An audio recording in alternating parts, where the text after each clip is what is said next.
Welcome to Bollywood spy. This is Roshni और आज हमारे साथ है द जासूस राहुल बग्गा। स्वागत है आपका बॉलीवुड स्पाई में। Thank you, Ji. Thank you so much. Hope your day is going good. Yes, how are you doing? Good, very good, yeah. Good, super. अच्छा लग रहा है लोगों के रिएक्शन सुन के। लोगों को आपका काम जब पसंद आता है तो आपको एक सेटिस्फैक्शन मिलता है या हाँ। बिल्कुल। सो राहुल, कितना अच्छा रिस्पांस मिला है सीरीज को, इतने अच्छे कमेंट्स मिल रहे हैं। How does it feel? Honestly speaking बड़ा अच्छा लग रहा है। बहुत मेहनत करनी पड़ती है यार। मतलब कई बार it's been now 21 years almost. I have been in this profession as an artist. Started my journey in 99 in Delhi, you know. कई बार क्या होता है जब आप when you look back, आपको लगता है यार कितने साल बीत गए, you know. कुछ काम आपके ऐसे होते हैं जो शायद हो सकता है आपके बहुत दिल के करीब हो, लेकिन वो जनता तक नहीं पहुंच पाते हैं, लाइक ऑडियंस तक नहीं पहुंच पाते हैं। मुकेश जासूस आई थिंक एक ऐसा काम है जो मुझे लगता है कि वो 20 साल 21 साल की वो एक स्ट्रगल होती है, उसके बाद अगर कुछ आपका काम ऐसा अगर कोई पसंद करता है तो यार अंदर से ना एक थोड़ी सी सेटिस्फैक्शन मिलती है, ऑल इज वेल टाइप की फीलिंग आती है। या जी, आपने ये जो किरदार निभाया यहाँ पे एक जासूस का, बहुत ही फ्रेश रहा है आपके लिए। मतलब किस तरह का एक्सपीरियंस रहा आपका? बहुत ही इंटरेस्टिंग एक्सपीरियंस रहा यार। मतलब like in the sense last year in during Covid, honestly speaking I was questioning myself कि यार सही प्रोफेशन चुना है? ये जो 20 साल जो 21 साल किसी चीज के पीछे लगा दिए हैं, क्या ये मतलब लाइक इन द सेंस ठीक ही है? So during that time I realize कि यार हम लोग तो एसेंशियल्स में भी नहीं आते। मतलब आर्टिस्ट का हमारे कंट्री में जो है वो उसका कहीं पे भी उसको कहीं किसी स्टैंडर्ड पे रखा नहीं जाता है, टू बी वेरी ऑनेस्ट। मतलब आज भी जो है अगर कोई बच्चा जो है स्पेशली आफ्टर कोविड, मुझे लगता है अगर कोई भाई छोटा भाई मेरा या आई थिंक अगर आपके जैसे मेरी कोई सिस्टर हो जिंदगी में और अगर वो मुझे बोले that she wants to come into acting field, बड़ा मुश्किल हो जाएगा यार उसको ये बताना। So I was just contemplating with those ideas in my head during corona last year. तो मुझे लगा कि यार ऐसे काम चलेगा नहीं, तो आई actually went off. I started doing mushroom farming. I don't come from National School of Drama or FTII, so I am not like a certified, actor. So my body of work consists of regular theatre. मैंने दिल्ली में theatre से शुरू किया। Act one करके एक group है हमारे, जो डायरेक्टर थे मिस्टर एम के शर्मा, उनसे मैंने ट्रेनिंग हासिल करी, एक्टिंग के मायने सीखे, तो सोशल पॉलिटिकल ड्रामास पे काम किया। तो मेरी ट्रेनिंग थोड़ी सी एक्टिंग की थोड़ी सी अलग रही। तो मैं अब तो फार्मिंग करने के लिए निकल गया last year. And Hina D'Souza and हमारा मूवीज के साथ मेरा एक पिछले 5-6 साल का एसोसिएशन। मैं इनकी एक आध दो शॉर्ट फिल्म्स में I have already acted. Hina के साथ as a director I have worked couple of times. So I remember in the month of February, Hina और का मेरे पास फोन आया और उसने मुझे बोला, बग्गा कहाँ पर है तू? मैं तो मशरूम उगा रहा हूँ नैनीताल के पास। तो शी वाज लाइक, अच्छा मैं ना एक हॉटस्टार की सीरीज करने वाली हूँ और उनको ना फटाफट से like in the sense shooting करनी है, तो तू आ जा। यार ना मैं तो यहाँ पर हूँ और plus I had signed one in like independent film. Survival के लिए कुछ तो करना पड़ता है एक एक्टर को, एक आर्टिस्ट को। आई थिंक अब शायद हो सकता है एक सर्वाइवल की जो चीज है वो हमारे देश में काफी सारे लोगों को समझ में भी आ रही होगी कि हाउ इम्पोर्टेंट है। पर एक्टर को तो सबको लगता है कि एक्टर तो मतलब खूब सारे पैसे होते हैं उसके पास, बढ़िया सा घर होता है, बम्बई में पता नहीं क्या लाइफ होती है, this is how people believe, but the real struggle you don't know what goes behind. मैंने हिना को बोला, मैंने यार हिना मैंने तो वो वाली फिल्म बोल दी और जिस टाइम पीरियड में आप लोग शूटिंग करने के लिए कह रहे हैं in the month of March, I have already told them that I will be doing the film. तो मैं बॉम्बे तो आ रहा हूँ लेकिन मैं वो फिल्म करने के लिए आ रहा हूँ।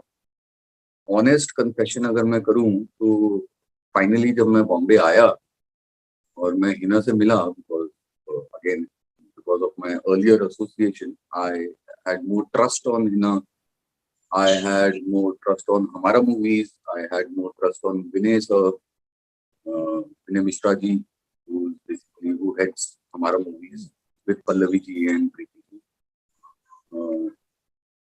तो मैंने अपने इंडिपेंडेंट डायरेक्टर से बात करी, मैंने उनको बोला, मैंने कहा सर ऐसे ऐसे I am the casting director, क्योंकि आज भी मुझे ऑडिशन देना पड़ता है, which is not a bad thing, but मैंने उनको कास्टिंग डायरेक्टर को बोला यार ऐसे ऐसे सीन है आप लोगों की इंडिपेंडेंट फिल्म है और वो जो है वो हॉटस्टार के लिए, and I know the makers also, मैंने अब आप मुझे बताओ कि मैं क्या करूँ।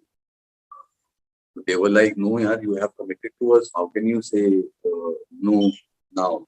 मैंने उन्हें रिक्वेस्ट किया कि यार आई आई थिंक अगर आप मुझे अपनी कहानी का अगर हीरो मानते हैं तो I think it will be helpful for you guys also as a brand.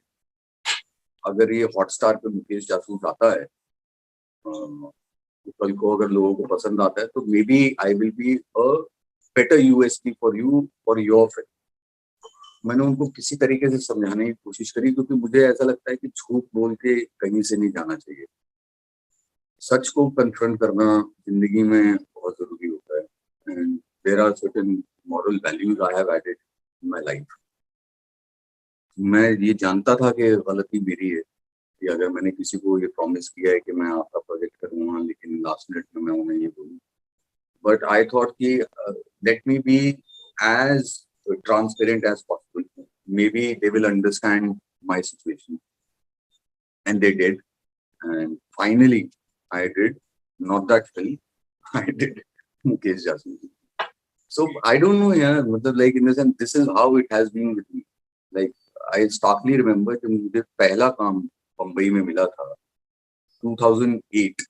I'm talking about 12-13 साल हो गए इस बात को भी अब। पाउडर के नाम से एक वेब शो था जो कि यशराज ने बनाया था।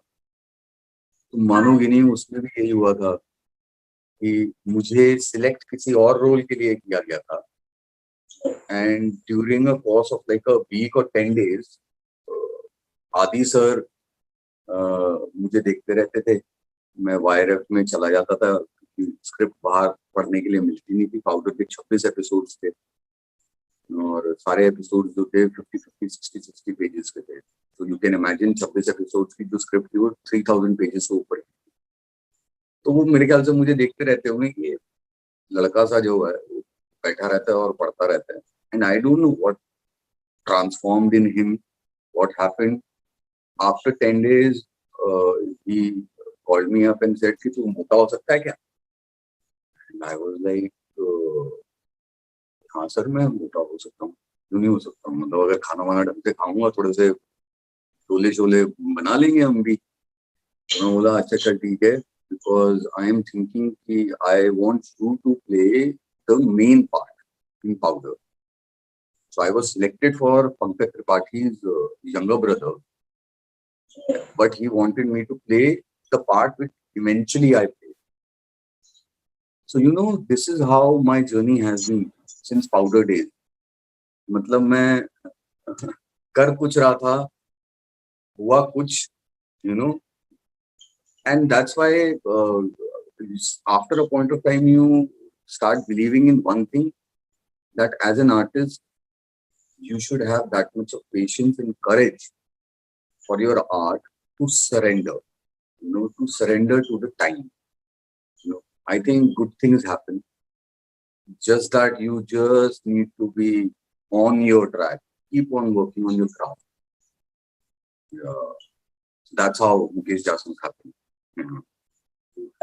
So Rahul, I would like to know from you, since आप यहाँ पर एक जासूस का किरदार प्ले कर रहे हैं, so ऐसे कई सारे लोग हैं जो इसे एज अ प्रोफेशन परस्यू करते हैं, एंड देन कई बार ऐसा भी होता है कि हम किसी को जासूसी करते हुए हमारी लाइफ पे पकड़ लेते हैं या खुद भी जासूसी करते हैं. What is your take on all these things?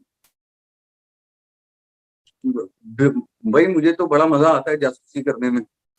आपने किया है हम जासूस रियल यार, हम लाइफ तो में? जासूस किसने नहीं किया होगा यार. मोहब्बत में कितनी बार किया होगा हमने. जिससे भी हम मोहब्बत करते हैं मुझे लगता है हम उसकी जासूसी तो करते रहते हैं.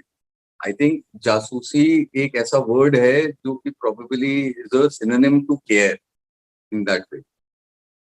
You know, when you care about somebody, the only difference is for jasusi you get paid, and if you are doing a jasusi for your loved one, you are not getting paid. It is pure care. You know, तो मैंने भी बहुत किया है यार, बहुत जासूसियां की हैं. मतलब इधर उधर मतलब किसी को आपने जासूसी करते हुए पकड़ा है? जासूसी मेरे ऊपर लाइक somebody.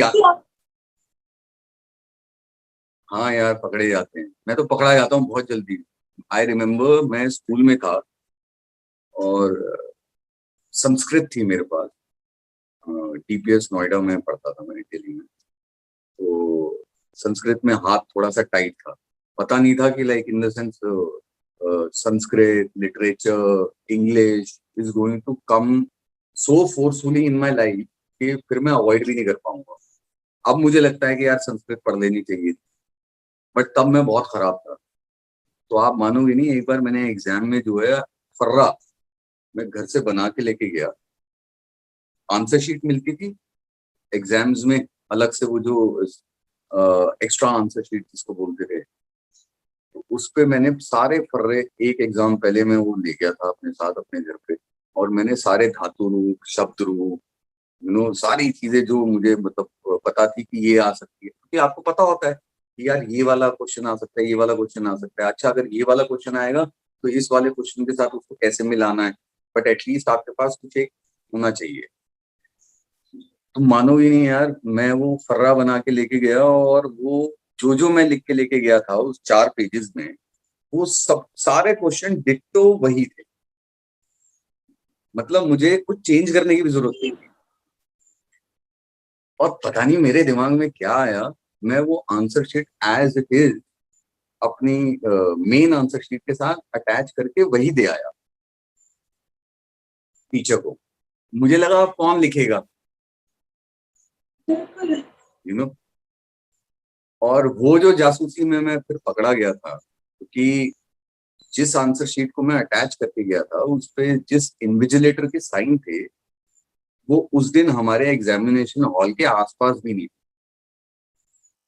तो जो एग्जिस्टिंग इन्विजिलेटर थे उन्होंने देखा कि यार ये तो मिसेज आभा का नाम है, और मिसेज आभा तो आज मतलब छुट्टी पे हैं, वो तो आई भी नहीं है, तो इसके पास ये आंसर शीट कैसे आई. और वो सारी मतलब मुड़ी हुई थी क्योंकि वो मैं छुपा के लेके गया था. तो ही गॉट टू नो कि ये जो है इसने कोई चीटिंग वीटिंग करी है.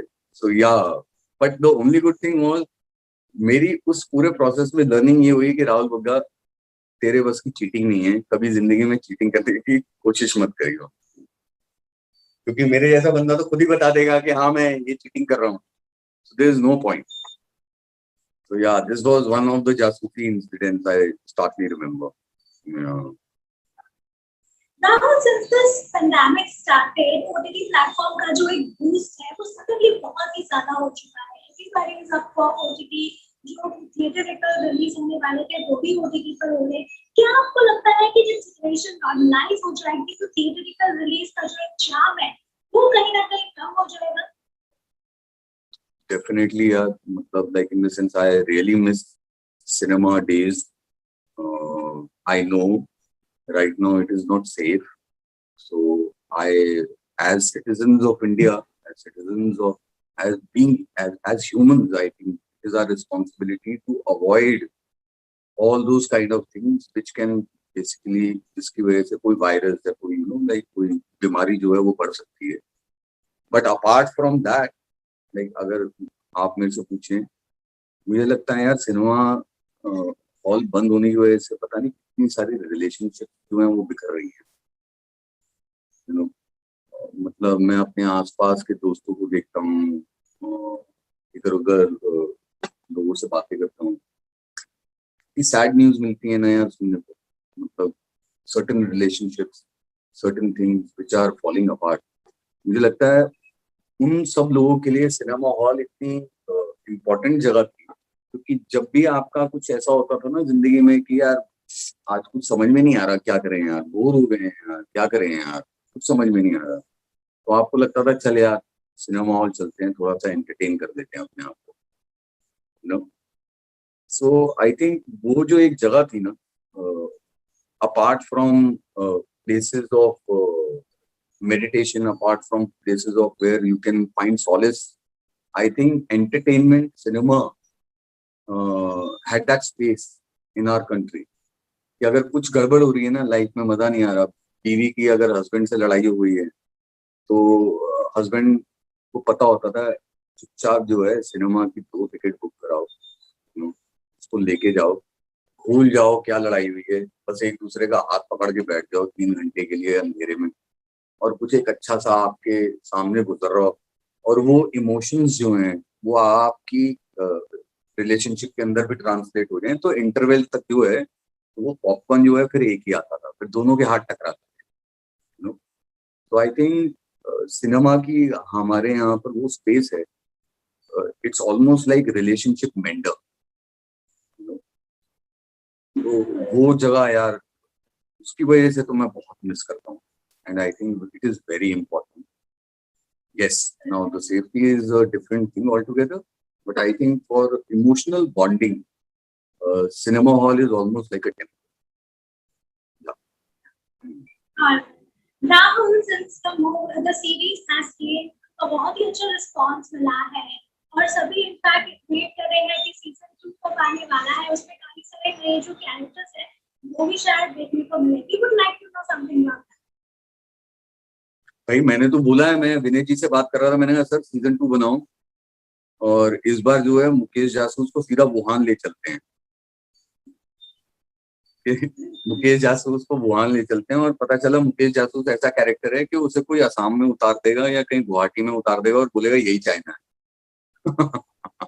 So you know, like we are working on quirky ideas for the second season, hopefully, let's see, like fingers crossed। मैं भी चाहता हूँ कि जिंदगी में कुछ ऐसी एक फ्रेंचाइज बन जाए यार, थोड़ा सा रिलैक्स करें जिंदगी में, अच्छे से एक्टिंग करें वो। Thank you, Rahul, for joining with us on Bollywood Sky. It was lovely having a conversation with you. मैं चाहूंगी कि मेरे सारे व्यूअर्स हमें कमेंट सेक्शन में बताएं कि मुकेश जासूस उन्हें कैसी लगी है और सीजन 2 से क्या कुछ उम्मीदें हैं। अगर कोई सजेशन है तो please let us know in the comment section. हाँ, सीजन 2 के लिए प्लीज, है ना। और in fact I just want to say one thing, I think Mukesh जासूस जैसा सीरीज जो थी, जो हमारा मूवीज ने जो प्रोड्यूस की है, और हिना और दिगंत प्यासी ने जो डायरेक्ट किया है, आई थिंक इस तरह का कंटेंट बनना बहुत जरूरी है। I think it is very important for people to find that kind of a content जो आप अपनी फैमिली के साथ देख सकते हो यार। मतलब मैं थक गया हूँ गालियां सुन सुन के, मैं थक गया हूँ सेक्सुअल कॉनोटेशन वाले शोज देख देख के। I know that is also reality of our society, but I think we have I think a bigger responsibility as artists, what we serve, to our audiences। मतलब यार एज एन एक्टर मेरे को कई बार मैं अपने आप से सवाल पूछता हूँ कि मैं एक्टिंग में इसलिए तो नहीं आया था कि मेरा काम जो है मेरे माँ बाप ही ना देख पाए, सो आई थिंक मुकेश जासूस जैसे लाइट हार्टेड सिंपल शो बनने बहुत जरूरी हैं, ताकि आप और मैं, हम अपने माँ बाप के साथ बैठ के, अपने दोस्तों के साथ बैठ करके तसल्ली से एंजॉय कर पाएंगे। बहुत ज्यादा लाइक इन द सेंस दिमाग, लड़ाइयाँ, गालियाँ, I think we deserve better. इसलिए मुकेश जासूस देखना बहुत जरूरी है और अपनी फैमिली के साथ। बिल्कुल बिल्कुल।